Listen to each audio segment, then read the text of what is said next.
తాకట్లో ఉన్న మీ బంగారాన్ని విడిపించి ఆ రోజు ఆన్లైన్ రేటుకి కొంటాం. Sharma gold company. నమస్కారం, సుమన్ టీవీకి స్వాగతం.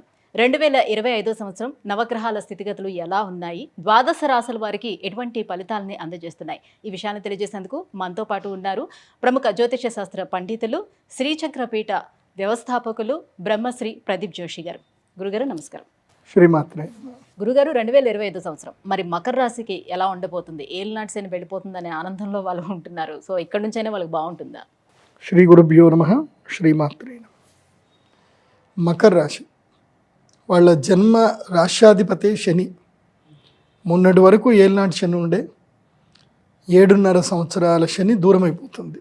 సో విడుదల, వీళ్ళకే విడుదల పాటేసుకోండి, డ్యాన్స్ చేయండి మంచిగా. మీకు వసంత పంచమి కాగానే మీ జీవితం లోపలికి వెలుగు వచ్చేస్తుంది. శని మిమ్మల్ని వదిలేస్తాడు. కానీ ఇట్స్ టైమ్ టు రియలైజ్. ఇప్పటికైనా మీరు రియలైజ్ అవ్వండి. ఈ 7.5 సంవత్సరాలని ఒకసారి జీవితం మొత్తం నెమరేసుకోండి. 7.5 సంవత్సరాలు ఏమేం జరిగింది, ఎవరెవరు మీకు సహాయం చేశారు, ఎవరు మిమ్మల్ని మోసం చేశారు, మీరు ఎక్కడ పడిపోయారు, పడ్డప్పుడు మిమ్మల్ని ఎవరు ఆదుకున్నారు, వాళ్ళందరికీ కృతజ్ఞత చెప్పాలి. వసంత పంచమి ఉగాది రోజు వాళ్ళందరికీ వెళ్ళి థ్యాంక్స్ చెప్పాలి. మీకు ఈ 7.5 సంవత్సరాలు ఎవరు సహాయం చేశారో వాళ్ళకి థ్యాంక్స్ చెప్పాలి. థ్యాంక్స్ చెప్పడం మాత్రం మర్చిపోవద్దు మకర రాశి వాడు. ఈ 7.5 సంవత్సరాల్లో మీకు ఈ 5 సంవత్సరాలు కానీ 7 సంవత్సరాలు కానీ ఎవరైతే మీకు తోడున్నారో వాళ్ళకి మీరు తప్పకుండా థ్యాంక్స్ చెప్పాలి. ఎందుకోసమంటే ఈ మకర రాశి వాళ్ళకి ఒక ఇది ఉంటుంది, థ్యాంక్స్ఫుల్నెస్ ఉంటుంది. శ్రవణ నక్షత్రం వాళ్ళు ఉంటారు, వీళ్ళకి పెద్దగా థ్యాంక్స్ఫుల్నెస్ ఉండదు. వీళ్ళు ఎప్పుడు వేరే వేరే దీంట్లో ఉంటారనమాట, ఆ దాంట్లో దీంట్లో ఉంటారనమాట. ధనిష్ట కూడా అంతే. వీళ్ళకి చేసావు దాంట్లో ఏముంది అని అంటారు. థ్యాంక్స్ఫుల్నెస్ లేకపోతే జీవితంలో ఇబ్బంది పడాల్సి వస్తుంది. ఎందుకోసమంటే మీకు ఈ సంవత్సరం నుంచి మీరు అదే థ్యాంక్స్ఫుల్నెస్ కనుక చూపించకపోతే వాళ్ళు మీకు మళ్ళీ కష్టం వచ్చినప్పుడు ఆదుకోరు, గుర్తుపెట్టుకోండి.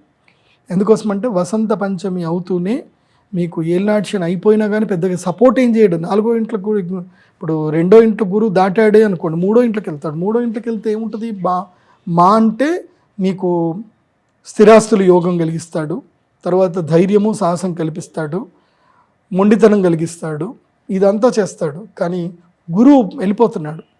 గురువు ఎక్కడ మొన్నటిదాకా పంచంలో ఉండే ఇప్పుడు 6వ ఇంట్లోకి వచ్చేసాడుగా. 6వ ఇంట్లో గురువు వచ్చాడు అనుకోండి, అయిన వాళ్ళకి మీరు ఎవరికైతే మీరు గ్రాటిట్యూడ్ చూపించలేదో వాళ్ళు మీకు శత్రుత్వం చూపిస్తారు. ఇంకా ఎందుకోసమంటే ఇప్పుడు అవసరానికి మనకు ఒకళ్ళు ఆదుకున్నప్పుడు వాళ్ళ అవసరం అప్పుడు మనం వెళ్ళలేదనుకోండి, అప్పుడు వాళ్ళు అంటారు నీ టైం, నీ కష్టం వచ్చినప్పుడు నేనున్నా, నా కష్టం వచ్చినప్పుడు నువ్వు రాలే కదా, నేను చూసుకుంటాను నిన్ను అని అంటారు. నిజమైన గట్టి శత్రువులు వాళ్ళే. యాక్చువల్లీ మన యొక్క మర్మం మొత్తం తెలిసిన వాడే మన నిజమైన శత్రువు, గుర్తుపెట్టుకోండి. మన యొక్క రహస్యాలన్నీ తెలిసిన వాడిని మనం ఎప్పుడు కాపాడుకోవాలి. అలా కాపాడుకోలేదనుకోండి వాడే శత్రువు అవుతాడు. కాబట్టి ఈ సంవత్సరము మకర రాశికి బలమైన శత్రువులు తయారవుతారు. సో శత్రువులు తయారవ్వకుండా జాగ్రత్త పడండి, అంతే. మిగతా అంతా ఆటోమేటిక్గా అన్నీ జరిగిపోతాయి. కొత్త శత్రువులు, బలమైన శత్రువు తయారవ్వకుండా చూసుకోండి. బలమైన శత్రువు ఎక్కడి నుంచో రాడు. త్రివిక్రమ్ శ్రీనివాస్ గారు చెప్పారు, ఎక్కడి నుంచి వస్తాడు, మన ఇంట్లోనే ఉంటారు. మన గురించి మొత్తం తెలిసినోడే మన బలమైన శత్రువు. అది బాగా గుర్తుపెట్టుకోండి. అండ్ ప్రపంచంలో నీ గురించి బయటోడేవాడని చెప్పిన ఎవడు నమ్మడు.